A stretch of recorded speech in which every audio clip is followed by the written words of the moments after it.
ஓம் ஸ்ரீ குருப்யோ நம. ஹரி ஓம். சுக்லாம் வரதரம் விஷ்ணும் சசிவர்ணம் சதுர்புஜம் பிரசன்னவதனம் த்யாயேத் சர்வவிக்னோபசாந்தயே. குருர்பிரம்மா குருர்விஷ்ணுர் குருர்தேவோ மகேஸ்வரः. குருः சாட்சாத் பரம் பிரம்ம தஸ்மை ஸ்ரீ குரவே நமः.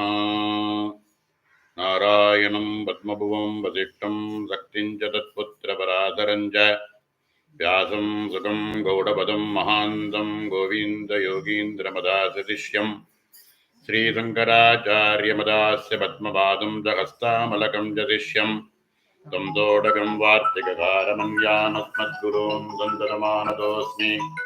सदाशिवसमारम्भां शङ्कराचार्यमध्यमाम् अस्मदाचार्यपर्यन्तां वन्दे गुरुपरम्पराम्। आत्मा भिन्नदिवाकारं चिदानन्दघनं गुहं प्रकाशं विमलं शान्तं ब्रह्मण्यं तमुपास्महे। शान्तविमलप्रकाश आत्मगुगचिदानन्दमण्डिता प्रकाशानन्दमिथुनासा कुलश्रेणी सदा जयति। वन्दे गजेन्द्रवदनं वामाङ्गारूढवल्लभाश्लिष्टं कुङ्कुमपरागशोनं कुवलयिनिचारकोरकापीठं ज्ञानानन्दमयं देवं निर्मलस्फटिकाकृतिम् आधारं सर्वविद्यानां हयग्रीवमुपास्महे। अस्तु वश्रेयसे नित्यं वस्तु वामाङ्गसुन्दरं यतस्तृतीयं विदुषां तुरीयं त्रैपुरं महा नत्वा श्रीगुहानन्दनाथपङ्केरुहद्वयं वरिवस्यारगस्यस्य दीपिका क्रियते धुना। विद्यानां च मनूनां मनुसङ्ख्यानां च विद्यानाम् उपदेष्टाजयितितारं नरसिंहानन्दनाथ गुरुः वरिवस्यारगस्याख्यो ग्रन्थो यः स्वेन निर्मितः तत्र दुर्घटनशब्दानाम् अर्थः संक्षिप्तकथ्यते।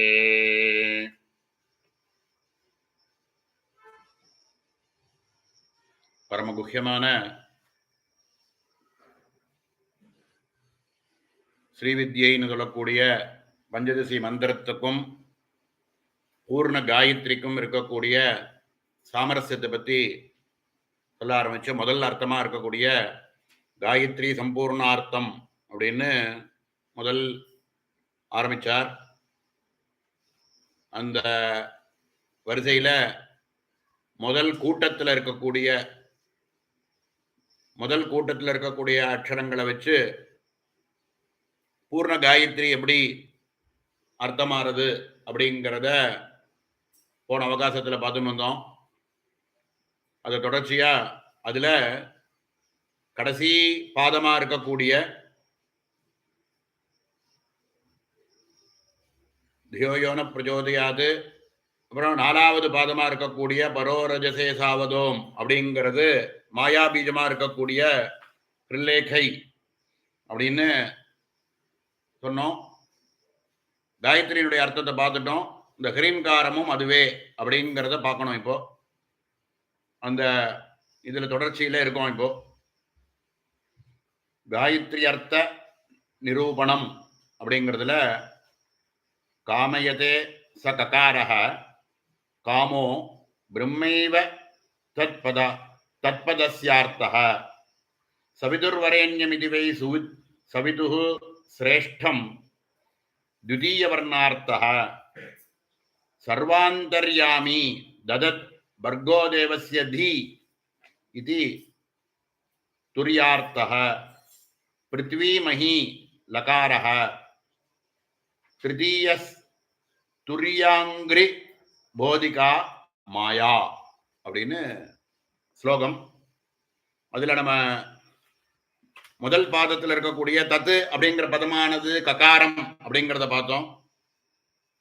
ரெண்டாவது பாதமா இருக்கக்கூடிய சவிதுர்வரேண்யம் அப்படின்னு சொல்லக்கூடிய பாதமானது ஏகாரம் அப்படிங்கிறதையும் பார்த்தோம். பர்கோ தேவஸ்ய தி அப்படின்ற பதமானது ஈகாரம் அப்படிங்கிறதையும் பார்த்தோம். மஹி அப்படிங்கிறது பஞ்சபூதங்களை குறிக்கிறது, அது லகாரம் அப்படின்னு பார்த்தோம்.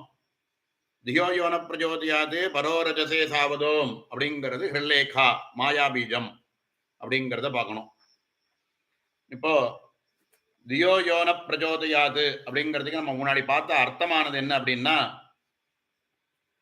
நம்மளுடைய புத்தியானது நிர்குணமான பரம்பொருளை அடைய வச்சு அதிலேயே இருக்க வச்சு அந்த விஷயமானது பாரமார்த்திகமான பரபிரம்மஸ்வரூபத்திலேயே நம்மளை லயிக்க வைக்கிறது அப்படிங்கிறது தான் அதனுடைய பிரச்சோதயாது. தியோயோனக பிரச்சோதயாதுங்கிற பதத்தினால மனசை ஏகாகிரமாக ஆக்கி சித்தத்தை வேற எங்கேயும் கலைய விடாமல் பரபிரம்ம பாரமார்த்திகமா வியாபகாரிகமான இருக்கக்கூடிய பிரபஞ்சத்திலிருந்து மனதை ஏகாகிரமாக திருப்பி நம்மளை பாரமார்த்திகமான பரபிரம்மஸ்வரூபம்னு சொல்லக்கூடிய அகம்பதத்துல கொண்டு வந்து சேர்கோ அப்படின்னு பிரார்த்தனை பண்ணக்கூடிய வாக்கியமா இருக்கு. அதுக்கு அடுத்ததா இருக்கக்கூடியது பரோ ரஜசே சாவதோம் அப்படின்னு சொல்லக்கூடிய வாக்கியமானது பரஸ்வரூபமாக இருக்கக்கூடிய இது எப்படி இருக்கு அப்படின்னா, ரஜசே அப்படிங்கிறதுல இருந்து சாத்வ ரஜச தாமசன்னு சொல்லக்கூடிய 3 குணங்கள், இந்த 3 குணங்களுக்கும் அதீதமாக இருக்கக்கூடிய துரியம் அப்படின்னு சொல்லக்கூடிய நிலையில அத போதிக்கிறது. குணாதீத ஸ்வரூபம் 4 ஆத்மஸ்வரூபமானது குணாதீத ஸ்வரூபம் அப்படிங்கிறத சொல்லி இத ஓம்னு ஒரு பிரதீகத்தினால நம்ம சொல்லினாலும் ச அவத அவத அப்படின்னா வதன்னா சொல்றது வாக்குனால சொல்றது, அவத அப்படின்னா வாக்குனால சொல்ல முடியாதது. எதோ வாச்சோ நிவர்த்தந்தே அப்ராப்ய மனசாசஹ அப்படின்னு வேதம் சொல்றது இல்லையா? அந்த ரீதியா அவத அப்படிங்கிறதுல இருந்து ஓம்னு ஏதோ ஒரு பிரதீகத்தை வச்சுட்டு நம்ம வந்து அகார உகார மகாரங்கள் பிரம்ம விஷ்ணு ருத்ராள் சிருஷ்டி ஸ்திதி சம்ஹாரம் இப்படின்லாம் நம்ம பார்த்து புரிஞ்சின்றாலும் இவைகளுக்கெல்லாம் அதீதமாக ஆத்மஸ்வரூபம் அப்படிங்கிறது இவைகள் எல்லாத்துக்கும் அதீதமான ஸ்வரூபம். அது அவத. அதனால சாவத ச அவத ஓம் அப்படின்னு ஏதோ ஒரு பிரதீகத்தை வச்சு நம்ம புரிஞ்சுக்கிறதுக்கு கிட்டக்க போலாமே தவிர, ஆனா அந்த ஓம்கார ஸ்வரூபமாகவே 4 ஆத்மஸ்வரூபமாக இருக்கு அப்படின்னு தெரிஞ்சுக்கோ. ஆக வியாபகாரிகமான பிரபஞ்ச விஷயங்கள்ல இருந்து மனச விலக்கி பாரமார்த்திக ஸ்வரூபமா இருக்கக்கூடிய அகம் பதத்தை போய் நம்ம அடையறதுக்கு பிரார்த்திக்கிறோம். அடுத்ததுல பரோ ரஜசே சாவதோம் 3 குணங்களுக்கும் அதீதமாக இருக்கக்கூடிய பரபிரம்மஸ்வரூபம் அகம்பதம் 4 ஆத்மஸ்வரூபமானது 3 குணங்களுக்கும் அதீத ஸ்வரூபம் அவத. அது வாக்குனால சொல்ல முடியாதது, அனுபவிக்க வேண்டியது. ஓம் அப்படின்னு ஓம்காரத்தை ஒரு பிரதீகமாக சொல்லி பரோரஜசே சாவதோம்னு பார்த்தோம். இப்ப இந்த ஹிருல்லேகான்னு சொல்லக்கூடிய விஷயத்தை எப்படி இதோட சமன்வயப்படுத்துறது, இது எப்படி சொல்றது அப்படின்னா, ஹ்ரீம்ன்ற பதமானது ஹிருதயாகார வாசினி ஹிருல்லேகா, ஹிருதயத்தில் ஹிருதயாகார வாசினி ஹிருதயத்தில் வசிப்பவள்.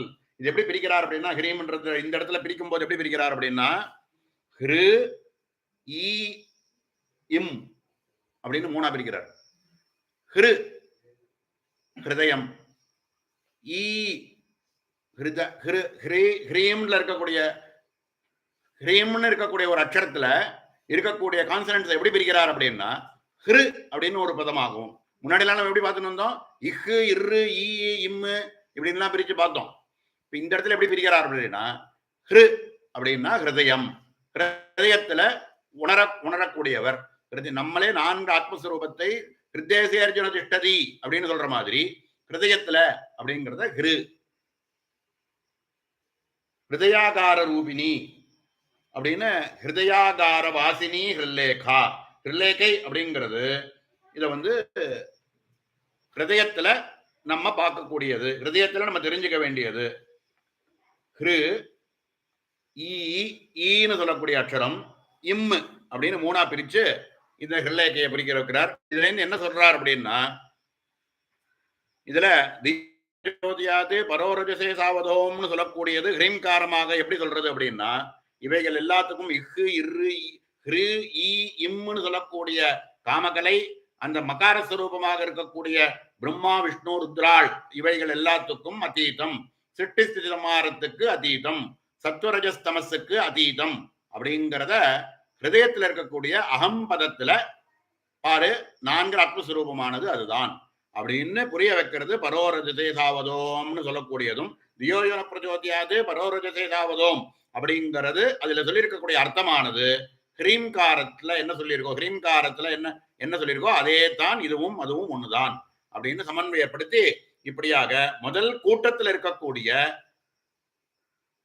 அக்ஷரங்களை 5 அக்ஷரம் இருக்கக்கூடிய முதல் கூட்டத்தை இப்படியாக தத்து சவிதுர் வரேண்யம் பர்கோ தேவஸ்ய தி மகி தியோயோன பிரஜோதியாது பரோரஜசேதாவதோம்னு 5ஆ பிரிச்சு இந்த அக்ஷரங்கள் இந்த முதல் கூட்டத்தில் இருக்கக்கூடிய அக்ஷரங்களை சமன்வயப்படுத்துறது.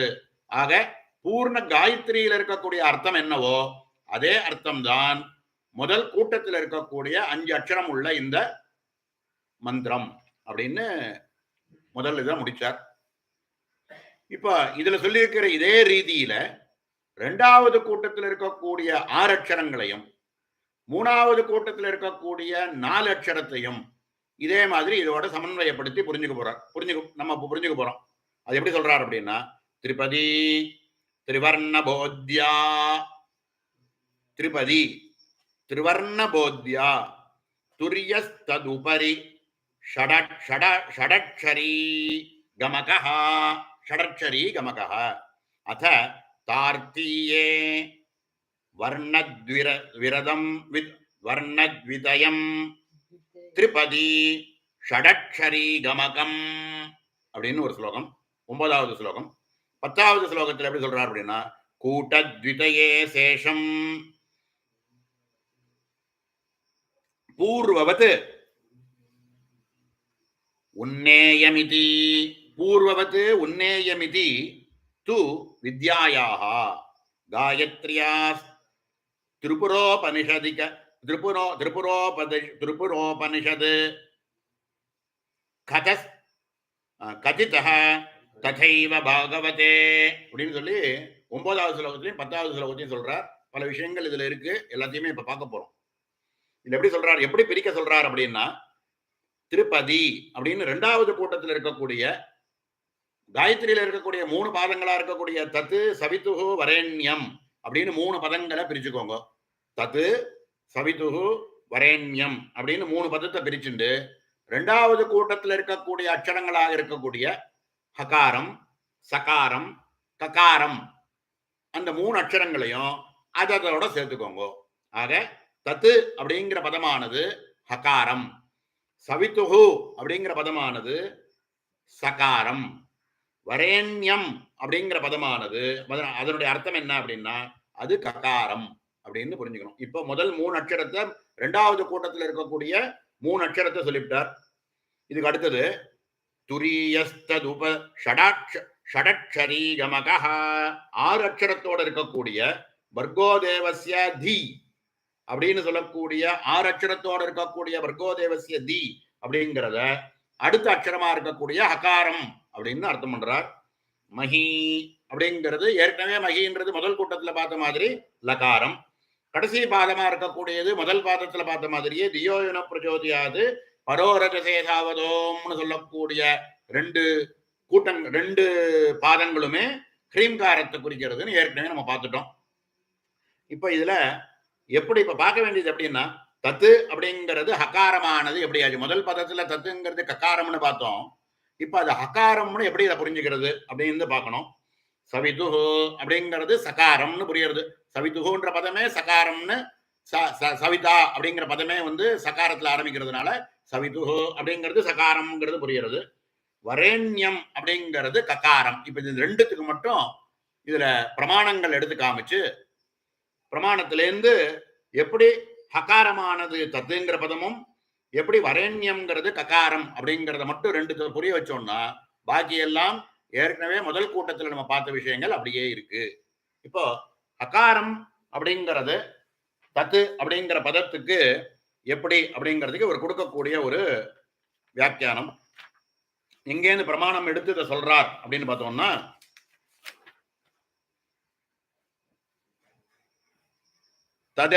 ததிதி பரமாத்மா, இவரே கொடுத்திருக்கக்கூடிய பிரமாணம் திரிபுரா தாபினி உபனிஷத் அப்படிங்கிற திரிபுரா தாபினி உபனிஷத்துல சொல்லியிருக்கக்கூடிய ஒரு பிரமாணத்தை எடுத்து இங்க காமிக்கிறார். ததிதி பரமாத்மா சதாசிவோட்சர விமலம் நிருபாதிதாதாத்மிய பிரதிபாதனேன ஹகாராட்சரம் சிவரூபம் அனக்ஷரமயம் व्यालिक्यत इति तत्पदौ व्यावृत्तिम् आदाय शक्तिं दर्शयति அப்படின்னு யோகினி கிருதி திரிபுரா தாபினி உபநிஷத்தில் இருக்கக்கூடிய வாக்கியத்தை அப்படியே எடுத்து கொடுக்கிறார். ததிதி பரமாத்மா சதாசிவோட்சரஹ அப்படின்னு சொல்றார். முதல்ல நம்ம பார்த்தது என்னன்னா, முதல்ல இருக்கக்கூடிய தத்துங்கிற பதமானது உலகத்தை படைக்கிறதுக்கு ஆசைப்படக்கூடிய ஈட்சணம் காமம் அப்படின்னு சொல்லக்கூடியதை கொண்டு காமேஸ்வரர் அப்படின்னு அர்த்தம் பண்ணார். இந்த இடத்துல என்ன சொல்றார், அதே சிவாட்சரம் தான் ககாரம். ககாரம்னு பார்த்தோம். இந்த இடத்துல ஹகாரம் ஹேங்கிறது சிவாட்சரம். 2 சிவாட்சரம் இருக்கு. பஞ்சதசி மந்திரத்துல இருக்கக்கூடிய அட்சரங்கள்ல 2 சிவாட்சரங்கள் இருக்கு. கத்வயம் கத்ரயம் ஹத்வயம், 3 ககாரங்களும் 2 ஹகாரங்களும் சிவாட்சரம்னு பார்த்தோம். அதே மாதிரி அதே ரீதியில இந்த இடத்துல தத்து அப்படிங்கிற பதம் காமேஸ்வரன் அப்படின்றத முதல் பதத்துல ககாரம்னு பார்த்த மாதிரி, அது எப்ப கான்ற அட்சரமானது எப்படி தத்து அப்படிங்கிறதுக்கு சமன்வயப்படுத்துறோமோ, அதே சிவாட்சரமாக இருக்கக்கூடிய ஹகாரமும் அதே தத்துங்கிற பதத்தை குறிக்கிறது அப்படின்னு திரிபுரா தாபினி உபநிஷத்திலேன்னு எடுத்து காமிச்சு, அதனால முதல் தத்து அப்படிங்கிற பதமானது முதல் அட்சரமா இருக்கக்கூடிய ஹகாரம் அப்படின்னு பிரமாணம் எடுத்து கொடுத்துக்கிறார். அதுக்கு அடுத்தது 2வதா இருக்கக்கூடியது தத்துக்கு அப்புறம் சவிதுஹு அப்படிங்கிறது சகாரம்னு பார்த்துட்டோம். வரேண்யம் அப்படிங்கிறது ககாரம். வரேண்யம்ங்கிறது எப்படி ககாரம் ஆச்சு அப்படின்றதுக்கு சர்வசிரேஷ்டம் அப்படின்னு சொல்றோம். சர்வத்துக்கும் சிரேஷ்டமாக இருக்கக்கூடியது அதே சிவாட்சரமா இருக்கக்கூடிய ககாரம். அதனால வரேண்யம்ங்கிறது சர்வசிரேஷ்டதமம் அப்படிங்கிறதுனால ககாரம் அப்படின்னு அன்வயப்படுத்துறார்.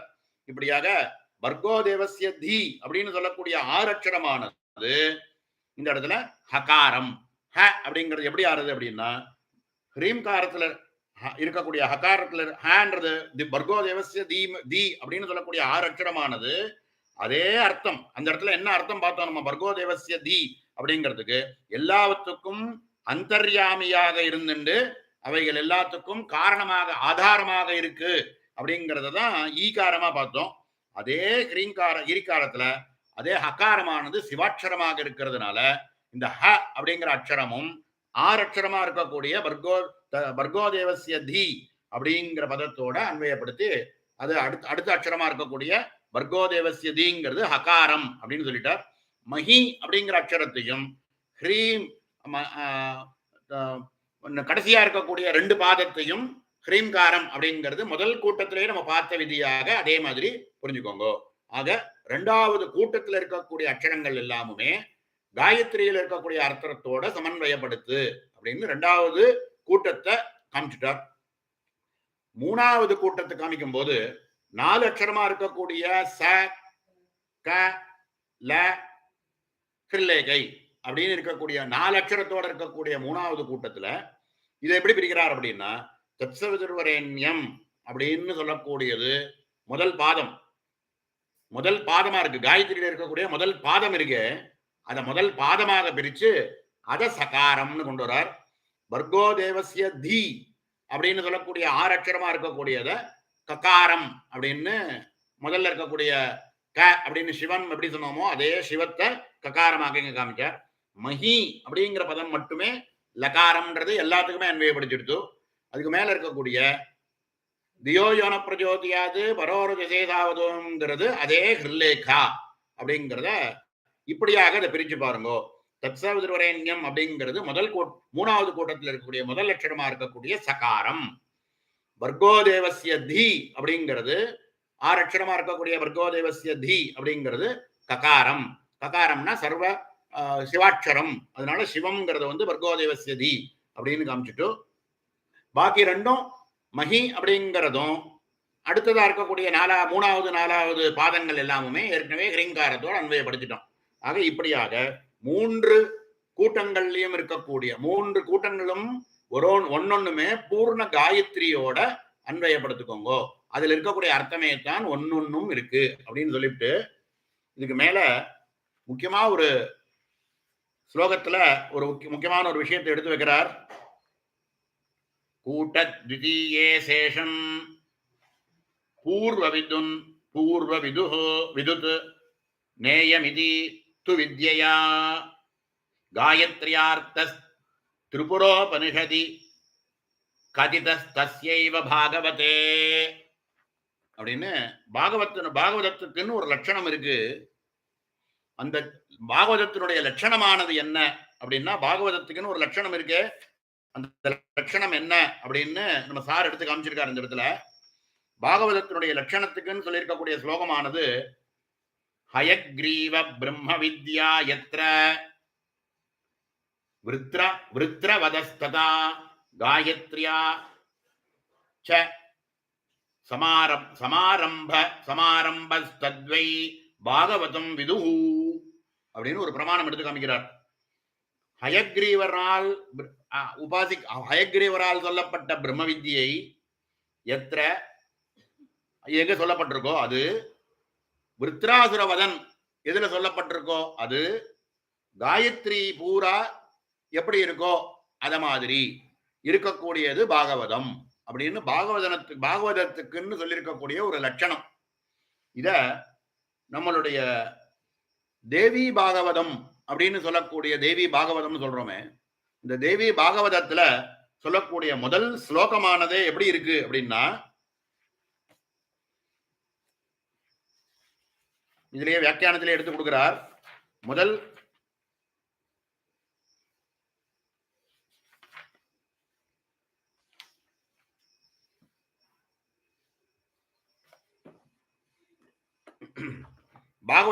தேவி பாகவதத்தில் இருக்கக்கூடிய முதல் ஸ்லோகமானது சர்வ சைதன்ய ரூபாந்தாம் ஆத்யாம் சக்திம் ச தீமஹி தியோ யான பிரச்சோதயாது அப்படின்னு முதல் ஸ்லோகம். சர்வ சைத்தன்ய ரூபாந்தம், சர்வ சைத்தன்யங்களும், இது காயத்ரியினுடைய வடிவம் எப்படி இருக்கோ அதே வடிவத்தில் இருக்கு. சர்வ சைத்தன்ய ரூபாந்தாம் ஆத்யாம் சக்திம் ச தீமஹி, ஆதிசக்தி, ஆதியா இருக்கக்கூடிய சக்தி எதுவோ அதுல என்னை தியானிக்க வை. தியோ யானக பிரச்சோதயாது, எங்களுடைய புத்தியை அந்த சர்வ சைத்தன்ய ரூபமாக இருக்கக்கூடிய பரபிரம்மஸ்வரூபம் எதுவோ அதுல எங்களை பிரவேசிக்க வைங்கோ அப்படின்னு சொல்லக்கூடிய ஒரு ஸ்லோகம். இதுதான் தேவி பாகவதத்தில் இருக்கக்கூடிய முதல் ஸ்லோகம். சர்வ சைதன்ய ரூபாந்தாம் ஆத்யாம் சக்திம் ச தீமஹி தியோ யான பிரச்சோதயாது அப்படின்னு சொல்லி ஆரம்பிக்கிறார். அந்த ஸ்லோகத்துல எப்படி சொல்லியிருக்கோ அதனுடைய ரூபமாக இதுல விருத்ராசுர வதத்தை பத்தியும் சொல்லியிருக்கு. ஹயக்ரீவர் சொல்லி இருக்கக்கூடிய உபாசியமா இருக்கக்கூடிய தேவதையா இருக்கக்கூடிய பிரம்ம வித்தியையும் சொல்லியிருக்கு. இதனால பாகவதம் அப்படின்னு சொன்னாலே இந்த தேவி பாகவதம் தான் அப்படின்னு தேவி பாகவதத்தில் இருக்கக்கூடிய பிரமாணத்தை எடுத்து காமிச்சு இதுல சொல்றார். ஸ்ரீதரர் சொல்லியிருக்கக்கூடிய விஷ்ணு பாகவதத்தை பத்தியும் இவரே நம்ம சகஸ்ரநாம பாஷ்யத்துல எல்லாம் சொல்லும் போது பல இடங்கள்ல அதுல இருக்கக்கூடிய விஷயங்கள்லாம் எடுத்து கொடுத்திருக்கிறதுனாலையும் அதுக்கு விருத்தமா சொல்லிவிட்டார்னு நினைக்க வேண்டாம். பாகவதம்னு சொன்னா தேவி பாகவதம்னு இந்த இடத்துல ஒரு பிரமாணத்தை எடுத்து காமிக்கிறார். ஆனா இவரே பல இடங்கள்ல நம்மளுடைய விஷ்ணுனுடைய அம்சங்களை பத்தி எடுத்து சொல்லக்கூடிய இடங்கள்ல எல்லாம் கோப்திரி கோவிந்த ரூபிணி அப்படின்லாம் சொல்லக்கூடிய இடங்கள்ல எல்லாம் விஷ்ணு பாகவதத்திலேருந்து எடுத்து காமிச்சு பிரமாணங்கள்லாம் நிறைய எடுத்து காமிக்கிறார். அவருடைய சௌபாகிய பாஸ்கரத்துல தொட்டடம்லாம் பாகவதத்திலேருந்தே எடுத்து பிரமாணங்கள்லாம் காமிச்சுட்டு இருக்கார். அதனால அத கண்ணம் பண்றார் நினைக்க வேண்டாம். பாகவதம்னு சொன்னா இந்த இடத்துல இருக்கக்கூடிய தேவி பாகவதத்தை சொல்றார் அப்படிங்கிறத இந்த 9வது ஸ்லோகத்தினுடைய கடைசி பாதத்துல அதுல என்ன சொல்ல வர்றாருன்னா, இந்த ஸ்லோகத்துல சொல்லியிருக்கிற வாக்கியமானது காயத்ரியார்த்திருபுரோபனிஷத் கதிதஸ்ததைவ பாகவதே அப்படின்னு பாகவதத்துல சொல்லியிருக்கக்கூடிய காயத்ரி திரிபுரோபனிஷத்துல சொல்லியிருக்கக்கூடிய விஷயங்கள் எல்லாமுமே இந்த 3 பாதங்களும் பூர்ண காயத்ரியை சமன்வயப்படுத்துறது. ஆக காயத்ரியில இருக்கக்கூடிய பூர்ண காயத்ரியா இருக்கக்கூடிய 4 பாதத்தோட இருக்கக்கூடிய பூர்ண காயத்ரி ஒரு கூட்டத்திலும் பஞ்சதசி மந்திரத்தில் இருக்கக்கூடிய ஒரு கூட்டத்திலையும் அதனுடைய அர்த்தமானது சமன்வயறது ஆறுது அப்படிங்கிறத சொல்லி இந்த இடத்துல இந்த முதல் அர்த்தத்தை பூர்த்தி பண்றார். இரண்டாவதா இருக்கக்கூடிய அர்த்தமானது பாவார்த்த நிரூபணம், பாவ அர்த்த நிரூபணம். பாவத்தை எப்படி நம்ம மந்திர ஜபங்கள் பண்ணும்போது இதனுடைய பாவத்தை நம்ம எப்படி வச்சுக்கணும். இப்ப காயத்ரி பூர்ண காயத்ரியினுடைய அர்த்தமானது காயத்ரியில் எப்படி இருக்குங்கிறது சொல்லி முதல் அர்த்தமானது பூர்த்தி ஆயிடுச்சு. 15 அர்த்தம் சொல்றதாக ஆரம்பிச்சார். முதல் அர்த்தமா இருக்கக்கூடிய காயத்ரி பூர்ண காயத்ரியுடைய அர்த்தத்தை பூர்த்தி பண்ணிட்டார். இரண்டாவதா இருக்கக்கூடிய பாவார்த்த நிரூபணம். பாவார்த்தம் பாவம்னாக எப்படி நம்ம தியானம் பண்ணணும் அப்படின்னு சொல்லக்கூடிய ஒரு பாவம். வாமேச்சே பிரம்ம பாரத்யோ ஜேஷ்டா ஞானே ஹரிக்ஷிதி ரௌத்ரி கிரியே சைவாபர்ணே இத்யேதான் மிதுனத்ரயம். 3 மிதுனங்களாக பார்க்கிறோம். வாமேச்சா பிரம்ம பாரத்யோ, வாமா ஜேஷ்டா ரௌத்ரி அப்படின்னு ஒரு செட்டு. அடுத்தது வாமா ஜேஷ்டா ரௌத்ரி மாதிரியே சக்திகள், அவைகளுடைய சக்தி இருக்கே அது எப்படின்னா இச்சா ஞான கிரியா. இச்சா சக்தி, ஞான சக்தி, கிரியா சக்தின்னு சொல்றோமே, இந்த 3மே தான் வாமா ஜேஷ்டா ரௌத்ரி அப்படின்னு சொல்றதனுடைய சக்திகள் அப்படின்னு புரிஞ்சுக்கணும். இந்த இடத்துல என்ன சொல்றார்? வாமேச்சே, வாமா இச்சா, பிரம்ம பாரத்யோ, சதுர்முக பிரம்மா, பாரதின்னு சொல்லக்கூடிய சரஸ்வதி அப்படின்னு அந்த தம்பதியை எடுத்து காமிக்கிறார். வாமேச்சே பிரம்ம பாரத்யோ ஜேஷ்டா ஞானே ஹரிக்ஷிதி. ஜேஷ்டா வாமா ஆச்சு, வாமா ஜேஷ்டா ரௌத்ரின்னு பார்த்தோம். முதல்ல வாமாங்கிறது பிரம்மாவை சொல்றது, இச்சா சக்தியோட சேர்ந்து இருக்கார், அதுதான் பிரம்மா பாரத்யோ அப்படின்னு சொல்லிவிட்டார். அடுத்தது ஜேஷ்டா ஞானே, ஜேஷ்டா அப்படின்றது விஷ்ணுவை சொல்றது, அது ஞானே ஞான சக்தியாக இருக்கக்கூடிய இரண்டாவது இச்சா சக்தி. ஞான சக்தின்னு சொல்றோமே, அந்த இச்சா சக்தி ஞான சக்தியாக இருக்கக்கூடியது ஜேஷ்டான்னு சொல்லக்கூடியது. அது எப்படின்னா ஹரி க்ஷிதி, ஹரி அப்படின்னு சொல்லக்கூடிய விஷ்ணு, க்ஷிதி அப்படின்னு சொல்லக்கூடிய பூமாதேவி, பூதேவி லக்ஷ்மி அப்படிங்கிறத ஹரி க்ஷிதி. வாமேச்சே பிரம்ம பாரத்யோ ஜேஷ்டா ஞானே ஹரி க்ஷிதி அப்படின்னு சொல்லக்கூடிய முதல் பாதத்துல என்ன சொல்லிட்டாருன்னா, வாமா இச்சை அப்படின்னு சொல்றது வேற எதுவும் இல்லை, பிரம்மா சரஸ்வதி, ஜேஷ்டா ஞானம் ஞானே அப்படிங்கிறது, ஜேஷ்டாங்கிறது ஹரி, க்ஷிதி அப்படிங்கிறது ஞானம், ஞான சக்தி அப்படின்னு முதல்ல என்ன சொல்லிட்டார். ரௌத்ரி கிரியே, கிரியாசக்தின்னு ஒண்ணு இருக்கு, அது ரௌத்ரன், ரௌத்ரி அப்படின்னு சொல்றது. வாமா ஜேஷ்டா ரௌத்ரின்னு பார்த்தோம். மூணாவதா இருக்கக்கூடிய சிவன் அப்படின்னு சொல்லக்கூடியது ரௌத்ரி கிரியே, கிரியாசக்தியோட சேர்ந்து இருக்கு. சிவா அபர்ணே, சிவாபர்ணே, சிவ அபர்ணே, சிவன் அபர்ணான்னு சொல்லக்கூடிய பார்வதி. ஆக ரௌத்ரி கிரியே அப்படின்னு சொன்னா சிவனும் பார்வதியும் அப்படின்னு சொல்லிட்டு இவைகளுடைய சமஷ்டி அப்படின்னு ஒண்ணு இருக்கு. பிரம்மா விஷ்ணு ருத்ராள்னு சொல்றோமே, இவைகளுடைய சமஷ்டி. இச்சாஜான கிரியா அப்படின்னு சொல்றதனுடைய சமஷ்டின்னு ஒண்ணு இருக்கு. சமஷ்டி அப்படின்னா என்னன்னா, ஏற்கனவே இந்த விஷயங்கள் நம்ம ஏற்கனவே பார்த்துருக்கோம், இதுக்கு முன்னாடி சொல்லி இருக்கக்கூடிய அர்த்தங்கள்ல. இந்த இடத்துல எப்படி சொல்றாருன்னா, சாந்தா அம்பிகா அப்படின்னு 2. சாந்தா சக்தி, அம்பிகா சக்தி. சாந்தான்னு ஒண்ணு, அது இது பிரம்மா விஷ்ணு ருத்ரான்னு சொல்லக்கூடிய வாமாஜேஷ்டா ரௌத்ரி அப்படிங்கிறதுடைய சமஷ்டி ரூபம் என்ன அப்படின்னா சாந்தா சக்தி, சாந்தான்னு சொல்லுவோம். அது அம்பிகான்னு ஒண்ணு இருக்கு, அது என்ன அப்படின்னா இந்த 2வதா இருக்கக்கூடிய இச்சாஜான கிரியா அப்படின்னு சொல்லக்கூடிய 3த்தினுடைய சமஷ்டி என்ன அப்படின்னா அம்பிகா அப்படின்னு பேரு. ஆக இத்யேதன் மிதுனத்ரயம் திரிபிஹி கூட்டைஹி கிரமாத் வாச்சியம் ஈகாரத்ரிதயேனது. இந்த இடத்துல என்ன பண்ண சொல்றாரு அப்படின்னா, பாவார்த்தத்துல எப்படி பிரிக்கணும் அப்படின்னு பார்த்தோம்னா, ஹ்ரீம்காரத்துல இருக்கக்கூடிய ஈ அப்படிங்கிற ஈங்கிற பதத்தை மட்டும் விட்டுருங்கோ.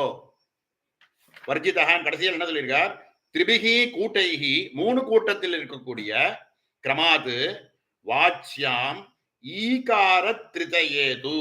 ஈன்னு கடைசியில் இருக்கக்கூடிய ஹ்ரீம்காரத்தில் இருக்கக்கூடிய ஈம்னு இருக்கக்கூடிய அக்ஷரம் இருக்கு, அதை மட்டும் விட்டுடுங்கோ. பாக்கி இருக்கிற அக்ஷரங்களை மட்டும் தனியா பிரிச்சு பாருங்கோ அப்படின்னு காமிக்கிறார். இப்ப முதல் கூட்டத்தில் இருக்கக்கூடியது எப்படி இருக்குன்னு பார்ப்போம். க முதல் கூட்டத்தில் இருக்கக்கூடிய முதல் அக்ஷரம் ககாரம். ஏகாரம் க அப்படிங்கிறது பிரம்மா. ரெண்டாவதா ஏகாரம் அப்படின்னு இருக்கு, அந்த ஏ அப்படிங்கிறது என்னன்னா சரஸ்வதி. ஆக முதல் கூட்டத்தில் இருக்கக்கூடிய முதல் அக்ஷரமாகவும் இரண்டாவது அக்ஷரமாகவும் இருக்கக்கூடிய ககாரமும் ஏகாரமும் பிரம்மா சரஸ்வதி, அந்த ரெண்டு அந்த ஒரு மிதுனம் அப்படின்னு புரிஞ்சுக்கணும்.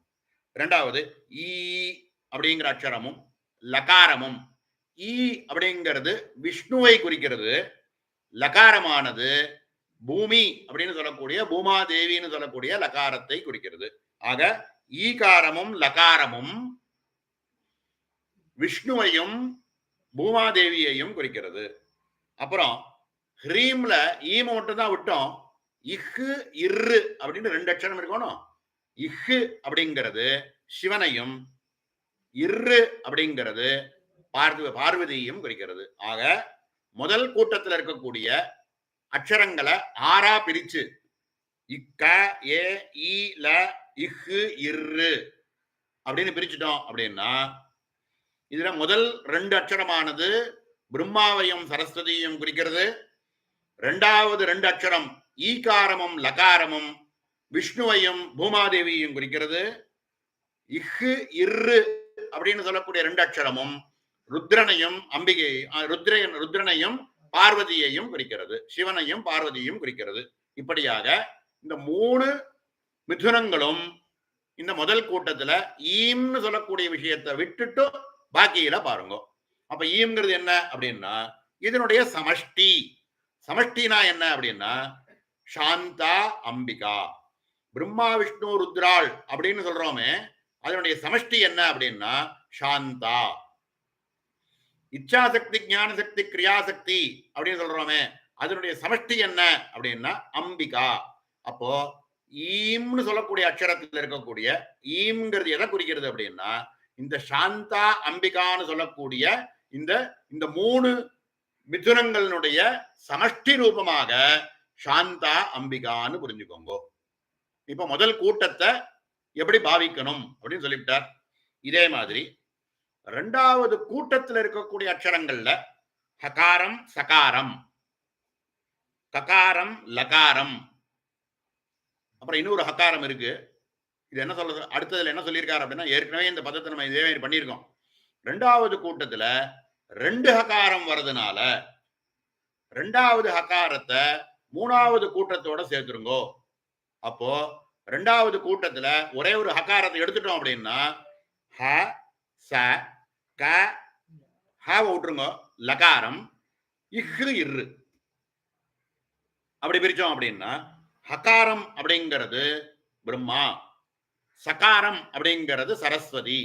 பிரம்மா சரஸ்வதின்னு சொல்லக்கூடிய முதல் மிதுனமானது ஹ ச அப்படிங்கிற அக்ஷரத்தோட முதல் மிதுனமானது சேர்ந்துடுது. ககாரம் லகாரம் அப்படிங்கிறது கங்கிறது விஷ்ணு, லகாரம் அப்படிங்கிறது ஏற்கனவே நம்ம பார்த்த பூமாதேவி.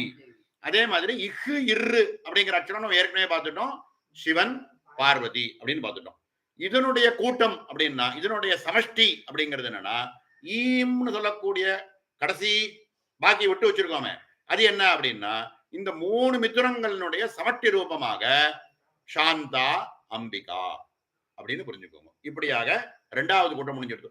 இப்படி பண்ணிட்டோம் அப்படின்னா இதுக்கப்புறம் என்ன ஆகுதுன்னா 2வது கூட்டத்தில் இருக்கக்கூடிய ஹகாரத்தை 3வது கூட்டத்துல சேர்த்தோம் அப்படின்னா 2வது கூட்டத்துக்கும் 3வது கூட்டத்துக்கும் வேறுபாடே இல்லை, ஒரே மாதிரி இருக்கும். முதல்ல ஹகாரம் வந்துடுது, விட்டு அதுல இருந்து எடுத்துட்டதை முதல்ல சேர்த்துக்கிறோம், ஹகாரத்தை சேர்த்துட்டோம். அப்புறம் சகாரம் ஏற்கனவே இருக்கு அங்கேயே. அப்ப ஹகாரமும் சகாரமும் பிரம்மா விஷ்ணு, பிரம்மா சரஸ்வதி. ரெண்டாவது ககாரமும் ஹகாரமும் ரெண்டாவது கூட்டத்தில் அதே பார்த்த மாதிரியே விஷ்ணு பூமாதேவி. இக்கு இருங்கிறது ஏற்கனவே எல்லாத்திலையும் பார்த்த மாதிரி சிவன் பார்வதி. பாக்கி இருக்கக்கூடிய இதனுடைய சமஷ்டி ரூபமாக இருக்கக்கூடியது இதனுடைய சாந்தா அம்பிகான்னு சொல்லக்கூடிய சமஷ்டி ரூபம்.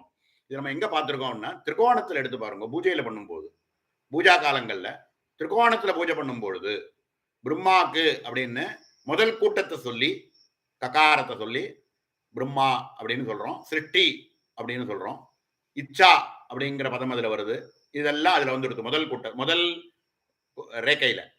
ரெண்டாவது ரேகை இருக்கே தட்ச ரேகையில அது என்னென்ன சொல்றோம் அப்படின்னா ரெண்டாவது கூட்டத்தை சொல்றோம், சொல்லி அதுல விஷ்ணு அம்சம் அப்படிங்கிறத சொல்றோம். அதுவே ஞான சக்தி ஸ்வரூப அப்படிங்கிறதையும் அந்த இடத்துல காமிக்கிறோம். மூணாவதா இருக்கக்கூடிய ரெண்டுத்தையும் இந்த ரெண்டு ரேகையும் மேல சேர்க்கக்கூடிய மேல் ரேகை ஒண்ணு இருக்கு, அந்த ரேகையை என்ன சொல்றோம் அப்படின்னா ருத்ராம்சமாக சொல்லி கிரியாசக்தி அப்படிங்கிறத சொல்லி இவைகள் எல்லாத்துக்கும் சமஷ்டியாக நடுப்புற பிந்து இருக்குன்னு பாக்குறோம். பிந்து அப்படின்னு பார்க்கக்கூடியது எப்படி இருக்கு அப்படின்னா இந்த மூணுத்தினுடைய சமஷ்டி. அதுக்கு என்ன சொல்றோம்னா மொத்தம் மூணு கூட்டத்தினுடைய மந்திரத்தையும் சொல்லிட்டு சமஷ்டியாக எப்படி சொல்றோம், முகோட்யான பீட்டே சரியானந்தநாத சமஷ்டி சக்கராத்மக, எல்லா சமஷ்டி சக்கராத்மக, எல்லா சமஷ்டியா சமஷ்டி சக்கராத்மக இச்சா ஞான கிரியா சாந்தா சக்தி.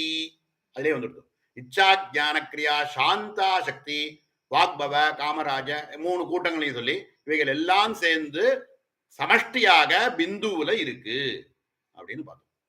ஆக இதுல இருந்து இந்த அர்த்தத்துல நம்ம என்ன சொல்ல வரார் அப்படின்னா மிதுனத்ரயம் அதனுடைய சமஷ்டி அப்படின்னு ஒரு கூட்டத்தையும் பார்க்கறத பாவார்த்தம் அப்படின்னு முதல்ல ஒரு வாக்கியத்தை எடுத்து சொல்லிவிட்டு இதுக்கு ஒரு ஆட்சேபனையை சொல்லி இதுக்கு பின்னாடி வரக்கூடிய அர்த்தங்கள்ல வேற மாதிரி ஒரு அர்த்தம் ஒண்ணு பின்னாடி சொல்ல போறார், அதையும் எடுத்து காமிச்சு அந்த இடத்துல இப்படி சொல்ல போறோமே இப்ப இந்த இடத்துல இத மாதிரி சொல்றேளே அப்படின்னு ஒரு எடுத்து காமிக்க போறார். அதுக்கு என்ன சொல்ல வர்றார் அப்படின்னா மூணாவது இந்த அர்த்தத்துக்கு மேல 11வது அர்த்தமாக நம்ம ஏற்கனவே பார்த்துன்னு வந்த லிஸ்ட்ல 15 அர்த்தத்துல இருக்கக்கூடிய 11வதா இருக்கக்கூடிய அர்த்தம் இருக்கே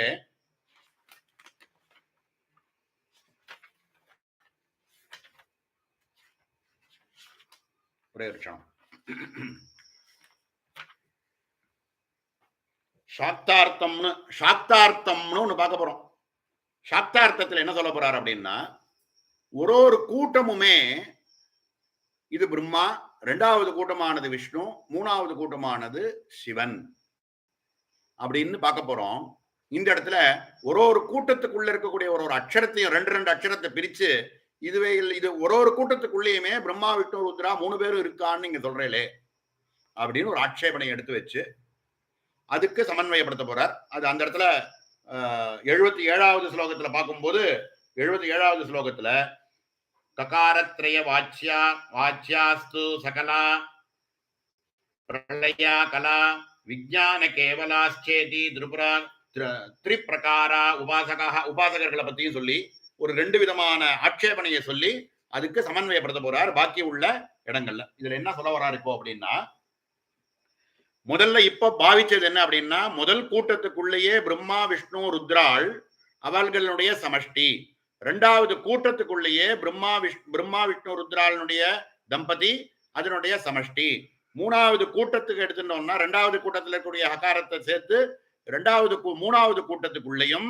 பிரம்மா விஷ்ணு ருத்ராளுடைய தம்பதி அதனுடைய சமஷ்டின்னு பார்த்தோம். இதுக்கு மேல இன்னொரு அகம் இது சேர்த்து ஒரு எப்படி சொல்ல போறாரு அக்ஷரார்த்தோஹி பாவார்த்தக கேவலக பரமேஸ்வரி யோகினிபிஹி ததா வீரைஹி வீரேந்திரைஹி சர்வதா பிரியே சிவசக்தி சமாயோகாத் ஜனிதோ மந்திரராஜக அப்படின்னு ஒரு ஸ்லோகத்தை எடுத்து காமிக்கிறார். இந்த ஸ்லோகம் எதுல இருக்கு அப்படின்னாக்க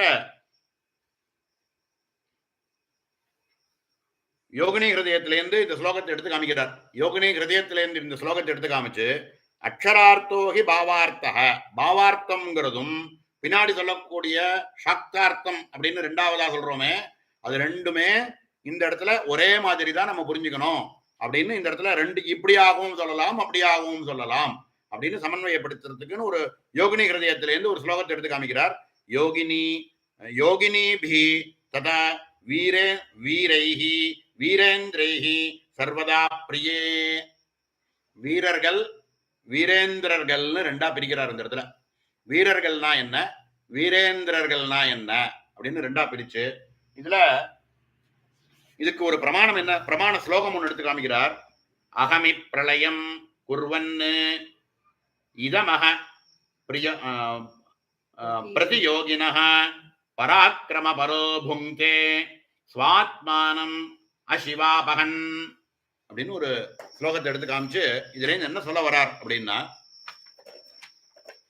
பிரபஞ்சத்துல நம்ம பார்த்துட்டு இருக்கக்கூடிய இந்த விஸ்வம் அப்படின்னு ஒண்ணு வெளியில பாக்குறோம். வெளியில பார்க்கக்கூடிய ஒரு பிரபஞ்சம் இருக்கே, இது இது அது அப்படின்னு ரெண்டா பாக்குறோம்.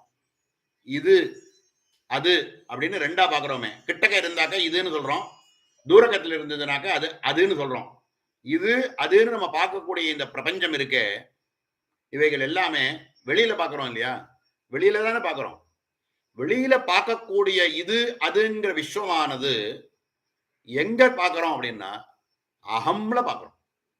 நான் நான்கிற ஆத்ம வஸ்துவில்தான் இதம் அகம் அப்படின்னு சொல்லக்கூடிய ரெண்டுத்தையுமே, இதம் இது இது இது தத்து அப்படின்னு அது இது அப்படின்னு நம்ம எதை சொன்னாலுமே அது எங்க பார்க்கிறோம் அப்படின்னா நான்கிற ஆத்ம வஸ்துவில பார்க்கிறோம். தூங்கிட்டு இருக்கும்போது தெரியறதோ, தூங்கிட்டு இருக்கும்போது அதுன்னோ இதுன்னோ இந்த பிரபஞ்சம் தெரியறதோ, எல்லாம் இந்திரியங்கள்லாம் அடங்கி போய் மனசும் அடங்கி போய் பாக்கி இருக்கக்கூடிய இடத்துல எதுவுமே தெரியலையே, இது அதுவே தெரியலையே. ஆனா இதெல்லாம் எதுல தெரியறது அப்படின்னா முழிச்சுட்டு இருக்கக்கூடிய காலத்துல, முழிச்சுட்ட உடனே ஜாக்கிரத்துல விஷயங்கள் எல்லாம் பார்க்கக்கூடிய விஷயங்கள் எல்லாம் இது அதுன்னு பாக்குறோமே, இதெல்லாம் எங்க பாக்குறோம் அப்படின்னா அகம்ல பாக்குறோம். எனக்கு தானே தெரியுது இது இருக்கு அது இருக்குங்கிறது. எங்க தெரியுது அப்படின்னா நான்கிற ஆத்ம வஸ்துவத்தான் தெரிகிறது. அப்ப வெளியில பார்க்கக்கூடிய இந்த சிருஷ்டியானது வெளியில என்ன இது அதுன்னு நம்ம பார்க்கக்கூடியவை எல்லாமே என்ன ஆறுது அப்படின்னா அகம் அப்படிங்கிறதுல வந்து அதுக்குள்ள வந்து அடங்கி போறதுன்னு சொல்றேன். வெளியில பார்க்கக்கூடிய அத்தனை வஸ்துக்களுமே அகம் அப்படிங்கிற வஸ்துக்குள்ள அடங்கி போறது. அப்ப வெளியில இருக்கிறதுன்னு எதுவுமே கிடையாது, எல்லாமே உள்ள இருக்கிறது தான். வெளியில இருக்கக்கூடிய விஷயங்கள்லாம் உள்ள இருக்கிறது தான் தெரியறது அப்படின்னு சொல்லி வெளியிலன்னு ஒண்ணு கிடையாது, உள்ளதான் வந்து ஒரே அடங்கிறது அப்படிங்கிறது அகம்ல வந்து இது அது அப்படிங்கிறது எல்லாமுமே கரையிறது. எங்க கரையிறதுன்னா அகம்ல வந்து கரையிறது. அகங்கிற ஆத்ம வஸ்துவில வந்து எல்லாமே கரையிறது இப்படின்னு ஒரு முக்கியமான ஒரு பாயிண்ட் எடுத்து கொடுத்து இதோட வீரர்களோட சமன்வயப்படுத்தி வீரர்கள் அப்படின்றது என்ன, வீர சிரேஷ்டர்கள் அப்படிங்கிறவா என்ன, அது எல்லாமே எப்படி ஆத்மஸ்வரூபத்துல அடங்கிறது அப்படிங்கிறத புரிய வைக்கணுங்கிறது தான் இப்ப சொல்றதுனுடைய தாத்பரியம்.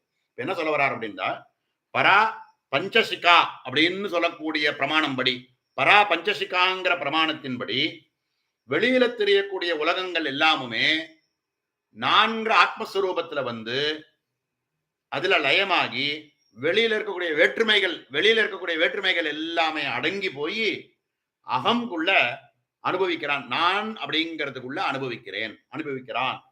அப்போ இவனே சிவன் ஆகிறான். நான்கிற ஆத்ம வஸ்துவே சிவன். நான்கிற ஆத்ம வஸ்து தான் இதனுடைய சமஷ்டி ரூபம். வெளியில பார்த்துட்டு இருக்கக்கூடிய எல்லா வஸ்துக்களுமே திருஷ்யமானது எல்லாமுமே வெளியில தெரியக்கூடிய பிரபஞ்சமானது திருஷ்யமாகி எங்க வந்து லயமாறுதுன்னா அகம் அப்படிங்கிறதுல வந்து லயமாகிறது. அப்ப வெளியிலன்னு ஒண்ணு கிடையாது, எல்லாமே அகம்ல தான் வந்து லயமாறுது. அகங்கிறது ஒண்ணு இல்லை அப்படின்னா வெளியில எதுவுமே தெரியாது. வெளியில இருக்கக்கூடிய அத்தனை வஸ்துக்கும் தெரியறதுக்கு காரணம் என்ன அப்படின்னா அகங்கிற ஸ்புரணம் இருக்கிறதுனால தான் வெளியில இருக்கக்கூடிய அது இது எல்லாமே நமக்கு ஸ்புரிக்கிறது. அப்ப வெளியில தெரியக்கூடிய அது இதுன்னு சொல்லக்கூடிய அத்தனை வஸ்துக்களுமே உரையிறது எங்க வந்து உரையிறது அப்படின்னா அகம்ல வந்து உரையிறது. அப்போ அவைகள் எல்லாமுமே அகம் அகமித்யே விபாவையே பவானின்னு நான்கிற ஆத்ம வஸ்துக்குள்ள எல்லாத்தையும் அடக்கணும்னா என்ன பண்ணணும் அப்படின்னா வெளியில தெரியக்கூடிய வஸ்துக்கள் எல்லாமுமே அகம்ல வந்து உரையிறது அப்படின்னு பாவிக்கணும். இப்போ சிரேஷ்டர் அப்படின்னு பார்த்தோம்னா வீரர்கள்னு பார்ப்போம். வீரர்கள் அப்படின்னு பார்த்தோம்னா பிரம்மா விஷ்ணு ருத்ரர்களும் வீரர்கள்னு சொல்றோம். பிரம்மா விஷ்ணு ருத்ரன் அப்படின்னு சொல்லக்கூடிய இவைகள் எல்லாமே வீரர்கள். இவா எல்லாருமே உபாசக சிரேஷ்டா. நம்மளுடைய 14 விதமான மனுக்கள் பூஜை பண்றான்னு பாக்குறோமே, குருமண்டல பூஜைகள் எல்லாம் பண்ணும்போது விரிஞ்சி பூஜை பண்ணார் இந்த மந்திரத்தை சொல்லி, விஷ்ணு இந்த மந்திரத்தை சொல்லி பூஜை பண்ணாருன்னு பாக்குறோம், சிவனே இந்த மந்திரத்தை சொல்லி பூஜை பண்ணாருன்னு பாக்குறோம். நம்மளுடைய குருமண்டலத்துக்குள்ளேயே இவாள்லாம் வரா. அப்படின்னா இவாள்லாம் உபாசக சிரேஷ்டா. பிரம்மா விஷ்ணு ருத்ராள்னு சொல்லக்கூடிய வாமா ஜேஷ்டா ரௌத்ரி அப்படின்னு சொல்லி அவைகளுடைய சக்தியா இருக்கக்கூடிய இச்சாசக்தி ஞானசக்தி கிரியாசக்தி அப்படின்னு சொல்றோமே, அவைகள் எல்லாம் இந்த பிரம்மா விஷ்ணு ருத்ராளுடைய சக்திகள் அப்படின்னு சொன்னோமே, இவைகள் எல்லாம் என்ன அப்படின்னு பார்த்தோம்னா உபாசக சிரேஷ்டா. இத இவைகள் எல்லாமுமே இது அதுல வந்துடும். பிரம்மா விஷ்ணு ருத்ராள்னு சொல்றதோ, கிரியாசக்தி இச்சாசக்தி ஞானசக்தின்னு சொல்லக்கூடிய அதனுடைய சக்திகளோ, இவைகள் எல்லாமும் கூட எதுல வருது அப்படின்னா இதம்ன்றதுக்குள்ள, அது இது அப்படிங்கிறதுக்குள்ள அடங்கிவிடும். அப்போ இதுல சமஷ்டியா ஒண்ணு பார்த்தோமே, ஈம்னு ஈம்காரம் சமஷ்டியா பார்த்தோமே, இந்த சாந்தா சக்தி அம்பிகா சக்தி, அது எது அப்படின்னா இவைகள் எல்லாத்துக்கும் அதிஷ்டான சத்தியமாக இருக்கக்கூடிய அகம். அகங்கிற பதமானது இதனுடைய சமஷ்டி ரூபம். ஆக சகலர் நிஷ்கலர், சகலர் நிஷ்கலர், சகல நிஷ்கலர் அப்படின்னு இதுக்கு முன்னாடி நம்ம எங்க பார்த்தோம்? நம்மளுடைய ஞாசங்கள் பண்ணக்கூடிய காலங்கள்ல மூலாதாரத்துல இருந்து ஆரம்பிச்சு ஆக்ஞா பரியந்தம் பண்ண இருக்கக்கூடிய இந்த சக்திகள் எல்லாம் 9 ஆவரணங்களையும் சகலர் அப்படின்னும், இங்கே இந்த ஆக்ஞா சக்கரத்திலிருந்து ஆரம்பிச்சு உண்மணி வரைக்கும் போகக்கூடிய இடங்களுக்குள்ள தியானிக்கக்கூடிய ஒரு ஆவரணத்தையும் அந்த இடத்துல சகல நிஷ்கலர் அப்படின்னு பார்த்து, நிஷ்கலர் அப்படின்னு பார்த்து, இவைகளுக்கு மேல எல்லாத்தையுமே இந்த இடத்துல பிரம்மரந்திரத்துக்குள்ளேயே பிந்து ரூபமாக 9 ஆவரணத்தையும் சேர்த்து சகல நிஷ்கலர் அப்படின்னு சொல்லி, நிஷ்கலர் அப்படின்றத இந்த பிரம்மரந்திரத்தில் இருக்கக்கூடியதை எல்லாத்தையும் சேர்த்து பார்த்தோம். அதே சகலர், சகல நிஷ்கலர், நிஷ்கலர் அப்படின்னு சொல்லக்கூடிய மூணுமே உபாசக சிரேஷ்டா. யார் இந்த சாதனையை பண்ணிட்டு இருக்கக்கூடியவா, சாதனையை பண்ணிட்டு இருக்கக்கூடியவர்கள் ஒரு உபாசகர்கள் அப்படின்னு வச்சுட்டோம். அப்படின்னா உபாசக சிரேஷ்டா அப்படின்னு பார்க்கும்போது இவைகளுடைய பிரம்மா விஷ்ணு ருத்ராள். பிரம்மா விஷ்ணு ருத்ராள்னு சொல்லக்கூடிய வாமாஜேஷ்டா ரௌத்ரி, அதனுடைய சக்தி, இவைகள் எல்லாமே இதம் இது அது அதுக்குள்ள வந்து அடங்கிடுறது. அப்ப இது அது அப்படின்னு சொல்லக்கூடிய விஷயங்கள்ல அடங்கக்கூடியவைகள் எல்லாமுமே எங்க தெரியறது அப்படின்னா அகம்ல தானே தெரியறது. இதனுடைய சமட்டி ரூபமா இருக்கக்கூடிய அகம்ல தானே தெரியறது. அப்ப அகம்னு சொல்லக்கூடியதுதான் இவைகள் எல்லாத்துக்குமே காரணம். ஆக பஞ்சதசி மந்திரத்துல இருக்கக்கூடிய அக்ஷரங்களை தனித்தனியா பிரிச்சு பார்த்தா அதுக்குள்ள மிதுனத்திரயம் வருது, அதனுடைய சமட்டி ரூபமாகவும் தெரியறது. ஒரு கூட்டமாகவும் தனித்தனியா இது பிரம்ம கூட்டம், இது விஷ்ணு கூட்டம், இது வந்து ருத்ர கூட்டம்னு எடுத்துட்டா கூட அப்படி பார்த்தாலும் அவைகளிலும் அதனுடைய இது அதுன்னு பார்க்கக்கூடியவைகள் எல்லாம் சேர்ந்து சமட்டி ரூபமாக அந்த ஈம்காரத்தில் இருக்கக்கூடிய கிரீம்காரத்தில் இருக்கக்கூடிய ஈம்னு சொல்லக்கூடிய சமட்டி ரூபம் சாந்தாம்பிகா, சாந்தா அம்பிகான்னு சொல்லக்கூடிய சக்தி ரூபமாக எது இருக்குன்னா 4 ஆத்மஸ்வரூபம் இருக்கு. ஆக இந்த 2வது அவர் சொல்லக்கூடிய இந்த பாவார்த்தத்திலேருந்து நம்ம பாவிக்க வேண்டிய பாவம் என்ன, பாவார்த்தத்திலேருந்து கிரகிச்சுண்டு நம்ம பாவிக்க வேண்டியது என்ன அப்படின்னு பார்த்தோம்னா மிதுனத்ரயம்னு சொல்லக்கூடிய வாமா ஜேஷ்டா ரௌத்ரி இச்சாஜான கிரியா அப்படின்னு சொல்லக்கூடிய மூணுமே இவைகளுடைய சமட்டி ரூபமாக இருக்கக்கூடிய சாந்தா அம்பிகான்னு சொல்லக்கூடிய சக்தி இதனுடைய சமட்டி ரூபம். இது ஒவ்வொரு கூட்டத்துக்குள்ளும் தனித்தனியாக பிரதக் பிரதா 3 தம்பதியாகவும் தனித்தனியா இருக்கு. அதனுடைய சமட்டி ரூபமாக சாந்தா அம்பிகாங்கிற ரூபமாகவும் இருக்கு. இவைகள் எல்லாமுமே எங்க தெரியறது அப்படின்னா ஈம்னு சமட்டி ரூபமா இருக்கக்கூடிய ஈம்காரத்துக்குள்ள இவைகள் எல்லாம் அடக்கம் அப்படிங்கிறத பாவிச்சு ஒரு கூட்டத்தில் இருக்கக்கூடிய ஹிருலேகைக்குள்ள இருக்கக்கூடிய ஈம்காரம்னு முடியறது ஈ அதனுடைய அனுஸ்வாரத்தோட சேர்ந்து நாதத்தோட சேர்ந்து இருக்கக்கூடிய ஈகாரம் அது ஆத்மஸ்வரூபம். அது சாந்தா அம்பிகான்னு சொல்லக்கூடிய ஆத்மஸ்வரூபம். 4 ஆத்ம வஸ்து ஆக வெளியில தெரியக்கூடிய விஸ்வம், பிரபஞ்சம் அப்படின்னு சொல்லக்கூடிய விஷயங்கள் எல்லாமுமே எப்படி 4 ஆத்மஸ்வரூபத்துக்குள்ள உரையறதோ அத மாதிரி இந்த மிதுனத்ரயம்னு சொல்லக்கூடிய 3மே அதனுடைய சமஷ்டி ரூபமா இருக்கக்கூடிய ஈம்காரத்துல வந்து லயமாறது. ஆக ஒரு கூட்டத்தில் இருக்கக்கூடிய ஹ்ரீங்காரத்தில் இருக்கக்கூடிய ஈகாரமானது அதனுடைய ஆத்மஸ்வரூபம்னு தியானிச்சு இந்த மிதுனத்ரயங்கள் எல்லாமுமே ஈங்காரத்துல எப்படி சமட்டியா இருக்கோ அது மாதிரி பிரபஞ்சத்துல பார்த்துட்டு இருக்கக்கூடிய அத்தனை வஸ்துக்களுமே 4 ஆத்ம வஸ்துக்குள்ள உறைஞ்சிருக்கு. ஆக நானே தான் இந்த மாதிரி பிரபஞ்சமாக தெரியறதே தவிர இரண்டாவதான ஒரு வஸ்து கிடையாது. இருக்கக்கூடிய ஆத்ம வஸ்து ஒன்னே ஒண்ணுத்தான். எல்லா இடத்திலும் இருக்கக்கூடியது ஆத்ம வஸ்து ஒண்ணுத்தான். ரெண்டாவதா இதுக்கு மேல ஒரு ரெண்டாவது வஸ்துவே இல்லை. அப்படிங்கிற தியானத்தை பண்றதுதான் பாவார்த்தம். இப்படியாக முதல்ல சொன்ன காயத்ரி அர்த்தம் இப்போ இது பண்ணி நம்ம பூர்த்தி பண்ண போறோம். பூர்த்தி பண்ணும்போது சில பேர் என்ன கேட்டிருக்காருன்னா, ஏற்கனவே சொன்ன விஷயங்களை இன்னைக்கு நிறைய விஷயங்கள் நம்ம சொல்லிட்டு வரோமே, இத கம்ப்ரைஸ் பண்ணி ஷார்ட்டா ஒரு கிறிஸ்பா சம்மரைஸ் பண்ணா நல்லா இருக்கும்னு கேட்கிறா. அதனால சம்மரைஸ் பண்றதுக்கு காயத்ரி அர்த்தம் ஒண்ணு பார்த்தோம், பாவார்த்தம்னு ஒண்ணு பார்த்திருக்கோம். ஏற்கனவே காயத்ரி அர்த்தத்துல முன்னாடி பல விஷயமான முதல் கூட்டத்தில் இருக்கக்கூடிய விஷயங்களை பார்த்துட்டோம்.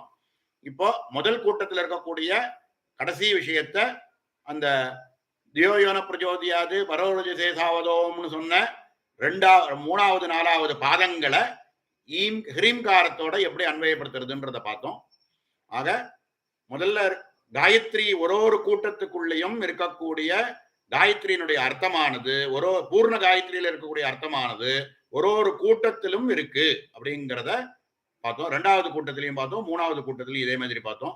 இதுல இருந்து நம்ம பார்த்து புரிஞ்சுக்க வேண்டியது என்ன அப்படின்னா, உலகத்தை படைக்கக்கூடிய விருப்பம், ஈட்சணம், காமம் அப்படின்னு சொல்லக்கூடிய 2 சக்தி எதுக்கு இருக்குனாக்க சிவரூபமாக பரபிரம்மஸ்வரூபத்துக்கு ஏற்பட்டது. அது சவிதுர் வரேண்யம் அப்படின்னு சொல்லக்கூடிய ஏகாரமா இருக்கிறது எது அப்படின்னா, அந்த மாதிரி ஏற்பட்ட அந்த எதை பார்த்து அது வந்தது அப்படின்னா இந்த காமேஸ்வரி அப்படிங்கிறதுலதான் இச்சையானது ஏற்படுறது. அந்த காமேஸ்வரியா இருக்கக்கூடியது ஏகாரம் அப்படின்னு பார்த்தோம். வர்கோதேவசிய தி அப்படிங்கிறது என்னன்னா, அதே அந்த ஆத்மஸ்வரூபமானது எல்லாத்துக்குள்ளும் அந்தர்யாமியாக இருந்து அதுவாகவே இருந்துட்டு இருக்கு அப்படிங்கிறது தான் ஈகாரமாக பார்த்தோம். மகி அப்படிங்கிறதுல இருந்து லகாரம் அப்படின்றது லக்ஷ்மி பூமி பீஜம்னு பார்த்தாலும் பிருத்திவி தேஜ்வாயு ஆகாசம்னு சொல்லக்கூடிய 5 தத்துவங்களுடைய சமட்டி ரூபமாக லகாரத்தை சொல்றது. இந்த பஞ்ச தத்துவங்களுக்கும் காரணமாக இருக்கக்கூடிய இந்த பரபிரம்மஸ்வரூபம் அதிலே என்னை மனசை பிரவேசி அந்த பரபிரம்மஸ்வரூபத்துல வியாபாரிகமா இருக்கக்கூடிய இந்த பிரபஞ்சத்திலிருந்து என்னை அகற்றி பாரமார்த்திகமா இருக்கக்கூடிய பரபிரம்மஸ்வரூபத்துல ஆத்மஸ்வரூபத்துல என்ன பிரவேசிக்க வையி அப்படின்னு தியோயோன பிரஜோதியாத்து அப்படின்னு பிரார்த்திக்கிறோம். அப்படி பிரார்த்திச்சதுல பரோரஜசே சாவதோம்னு சொல்லும் போது ரஜஸ், தமஸ், சாத்விகம் அப்படின்னு சொல்லக்கூடிய 3 குணங்களுக்கும் அதீதமாக இருக்கக்கூடிய ரஜசே அப்படின்றது அது பராஸ்வரூபமாக இருக்கு. அது அவதக வதம் அப்படி வதனாக்க சொல்றது, அவதனா சொல்ல முடியாதது, வாக்குனால சொல்ல முடியாதது அப்படியா இருக்கக்கூடிய அவத ஓம்னு ஒரு பிரதீகத்தை சொல்லி நம்ம புரிஞ்சுக்கிறோம். அந்த ஓம்காரமானது அகார உகாரம் அகாரங்களாக எப்படி பிரம்மா விஷ்ணு ருத்ரால்னு இருக்கோ அது மாதிரி நினைச்சுக்கோ. ஆனா இவைகள் எல்லாத்துக்கும் இதுக்கெல்லாம் அதீதமான ஸ்வரூபம், அது 4 ஆத்மவஸ்து அப்படின்னு புரிஞ்சுக்கிறது தான் அதுல இருக்கு. பரோரஜசே சாவதோம் அப்படின்னு சொல்றதுல வார்த்தையினால சொல்ல முடியாது. எதோ வாச்சோ நிவர்த்தந்தே அப்பிராப்திய மனசாசகான்னு வேதம் சொல்லி இருக்கிறதுனால மனசுக்கும் வாக்குக்கும் அப்பாற்பட்ட ஸ்வரூபமா இருக்கக்கூடிய ஆத்மஸ்வரூபம் அது சொல்ல முடியாதது அவத. ஆனா அந்த பராஸ்வரூபமானது ஓம்னு ஒரு பிரத்யேகத்தை வச்சு சொல்றோம். அது வேற ஒண்ணும் இல்லை, 4 ஆத்மஸ்வரூபம்னு புரிஞ்சுக்கோ அப்படின்னு காயத்ரியினுடைய பூர்ண அர்த்தத்தை சொல்லி அது ஒரு கூட்டத்துக்குள்ளேயும் வெவ்வேறு பாதங்களாக முதல் கூட்டத்துல தத்து அப்படின்ற பதம் ககாரமாகவும், சவிதுர் வரேண்யம்ங்கிறது ஏகாரமாகவும், வர்கோதேவசிய தீங்கிறது ஈகாரமாகவும், மகி அப்படிங்கிறது லகாரமாகவும், தியோயோன பிரஜோதியாது பரோரஜசேதாவதோங்கிறது ஹிருலேகையாகவும் பார்த்தோம். 2வது கூட்டத்தில் இருக்கும் போது தத்து அப்படிங்கிறது ஹகாரமாகவும், சவிதுஹு அப்படிங்கிறது சகாரமாகவும், வரேண்யம் அப்படிங்கிறது ககாரமாகவும், வர்கோதேவசிய தீன்னு சொல்லக்கூடிய 6 அக்ஷரமானது ஹகாரமாகவும், மகி அப்படிங்கிறது லகாரம் ஏற்கனவே பார்த்த மாதிரியும், அப்புறம் தியோயோன பிரஜோதியாது பரோரஜசேதாவதோங்கிறது ஹிருல்லேகை அப்படிங்கிறத அன்வயப்படுத்தினார். இதுல ஏன் இந்த ஹகாரமானது எப்படி தத்துன்றதோட அன்வயப்படுத்துறதுங்கிறதுக்கு பிரமாணத்தை எடுத்து காமிச்சார். அதே மாதிரி ககாரம் எப்படி வரேண்யம்ங்கிறதுக்கும் பிரமாணம் எடுத்து காமிச்சார். இதுக்கப்புறம் மூணாவது கூட்டத்தில் இருக்கக்கூடிய பாதங்கள்ல முதல் பாதமா இருக்கக்கூடிய தத்ச விதுரேண்யம் அப்படிங்கிறத சகாரமாகவும், வர்க்கோதேவசிய தீன்னு சொல்லக்கூடிய ஆரட்சரமானது ககாரமாகவும், மகி அப்படிங்கிறதும் லகாரமாகவும், நாலாவது பாதம் வந்து நாலாவது பாதத்தை ஹிரிங்காரத்தோடையும் அன்வயப்படுத்தி காயத்ரி அர்த்தமானது ஒரு பாதத்திலும் 3 கூட்டத்திலும் தனித்தனியாக அர்த்தம் இருக்கு. ஆக காயத்ரி பூர்ண காயத்ரி என்ன அர்த்தத்தை சொல்றதோ அது ஒரு கூட்டத்திலும் இருக்கு. அதனால ஒரு வாட்டி நம்ம பஞ்சதசி மந்திரத்தை சொன்னோம் அப்படின்னா 3 வாட்டி காயத்ரி மந்திரத்தை சொன்னதனுடைய பலனானது ஏற்படுறது. பூர்ண காயத்ரி, திரிபதா காயத்ரி இல்லாம சதுஷ்பதா காயத்ரிய 3 வாட்டி நம்ம சொன்னா என்ன பலன் கிடைக்கிறதோ அந்த பலனானது கிடைக்கிறது அப்படிங்கிறத காயத்ரி அர்த்தமாக சொன்னார். அடுத்ததா இருக்கக்கூடிய பாவார்த்தத்துக்குள்ள மிதுனத்ரயம்ன்றதை காமிச்சு இதுல இருக்கக்கூடிய அக்ஷரங்களை பிரிச்சு முதல் வாமா ஜேஷ்டா ரௌத்ரி அதனுடைய சக்தியா இருக்கக்கூடிய இச்சாஜான கிரியா அப்படின்னு சொல்லக்கூடிய சக்திகளோட சேர்த்து இது மிதுனத்ரயமாக ஒரு கூட்டத்தில் இருக்கக்கூடிய அக்ஷரங்களையும் பிரிச்சு க ஏ அப்படின்ற ரெண்டுமே வந்து பிரம்மா சரஸ்வதி அப்படின்னும், அதே மாதிரி மிதுனத்ரயமாக காமிச்சு இவைகள் 3 மிதுனத்துக்கும் சமஷ்டி ரூபமா இருக்கக்கூடிய ஈம்காரம் அப்படிங்கிறது வந்து இதனுடைய சமஷ்டி ரூபம் அப்படிங்கறத சொல்லி இந்த சமஷ்டி எல்லாமுமே இந்த 3த்துக்கும் சமஷ்டினா என்ன அர்த்தம் அப்படின்னா இந்த 3ம் சேர்ந்த ஒரே ஸ்வரூபம்னு புரிஞ்சுக்கணும். இப்ப 3 மிதுனத்ரயமா இருக்கக்கூடியது எல்லாமே சேர்ந்து ஒன்னா இருக்குன்னா என்ன அர்த்தம்? அது நான்கிற ஆத்மவஸ்துன்னு புரிஞ்சுக்கணும். இந்த ஈம்காரமானது ஆத்மவஸ்துவோ புரியுறது அப்படின்னு சங்கேதமா சொல்றது அப்படிங்கறத புரிஞ்சுண்டு இதுல வெளியில பார்க்கக்கூடிய விஷயம் உள்ள தெரியக்கூடிய விஷயம் அப்படின்னு பிரபஞ்சம் அப்படின்னு சொல்லக்கூடிய விஷயங்கள் எல்லாம் அது இது அப்படின்னு சொல்லக்கூடிய 2 வெளியில தெரியக்கூடிய அத்தனை வஸ்துக்களுமே எங்க உரையிறது அப்படின்னு பார்த்தா 4 ஆத்மவஸ்துவில வந்து உரையிறது. அப்போ வெளியில தெரியக்கூடிய விஷயம்னு ஒண்ணு தனியா கிடையவே கிடையாது. அதில் அனைத்தும் அகம்ல வந்து உரையிறது. அப்ப அகம் அப்படிங்கிறது ஒண்ணுதான் இருக்கு. இருத்தல் பார்த்தல் அப்படின்னு நம்ம சொன்னோம்னா எதுல பார்த்தல், எதை பார்த்தல்னாக்க 4 ஆத்மவஸ்து தான் இந்த பிரபஞ்சமாக இப்படி வெளியில தெரியறது அப்படிங்கிறத இந்த இடத்துல சொல்லி காமிக்கிறார். இதுல இந்த மாதிரி பண்ணும்போது சமஷ்டி ரூபமாக 4 ஆத்மவஸ்து அது ஒண்ணுதான் இருக்கு அப்படிங்கிற பாவத்தோட இந்த பஞ்சதசி மந்திரத்தை ஜபம் பண்ணும் போது முதல் கூட்டத்தை சொல்லும் போது அதுக்குள்ள மிதுனத்ரயமாகவும் சமஷ்டி ரூபமாகவும் இருக்கு. 2வது கூட்டத்தை உச்சாரணம் பண்ணும் பொழுது அதுக்குள்ள மிதுனத்ரயமாகவும் அதனுடைய சமஷ்டி ரூபமாகவும் இருக்கு. 3வது கூட்டத்தை ஜபிக்கும் பொழுது அதுக்குள்ளேயும் 2வது கூட்டத்தில் இருக்கிற ஹகாரத்தை 3வது கூட்டத்தோட சேர்த்துட்டோம் அப்படின்னா முதல் 2வது கூட்டத்துக்கும் 3வது கூட்டத்துக்கும் பேதமே இல்லை. அதே அக்ஷரம் அப்படியே வருது. அதே அக்ஷரத்தை அப்படியே 2வது கூட்டத்தில் இருக்கக்கூடிய ஹகாரமும் சகாரமும் அது ஒரு மிதுனம், அப்புறம் லகாரமும் லகாரமும் தகாரமும் லகாரமும் 2வது மிதுனம், இரு அப்படிங்கிறது 3வது ருத்ர மிதுனம் அப்படின்றது சொல்லி ஈம்காரமானது இதனுடைய சமஷ்டி ரூபம் அப்படின்னு பார்த்தோம். இவைகள் எல்லாமே வெளியில தெரியக்கூடிய அத்தனை வஸ்துக்களுமே 4 ஆத்மவஸ்துவத்தான் சங்கேதமாக புரிய வைக்கிறது. ஆக பஞ்சதசின்னு சொல்லக்கூடிய மந்திரமானது இவைகள் வெளியில தெரியக்கூடிய அத்தனை வஸ்துக்கள் மாதிரி இல்லாமல் அவைகள்லாம் 4 ஆத்மவஸ்துவத்தான் புரிய வைக்கிறது அப்படின்னு புரிஞ்சுக்கிறது தான் இந்த பாவார்த்தத்தினுடைய அர்த்தம். இதுல இருந்து புரிஞ்சுக்க வேண்டிய, இதுல நம்ம டிரைவ் பண்ணி நம்ம புரிஞ்சுக்க வேண்டியது என்னன்னா 4 ஆத்மவஸ்துவத்தான் இந்த பஞ்சதசி அப்படின்னு சொல்லக்கூடிய 15 அக்ஷரத்தோட இருக்கக்கூடிய மந்திரமானது புரிய வைக்கிறது அப்படின்னு சொல்றார்.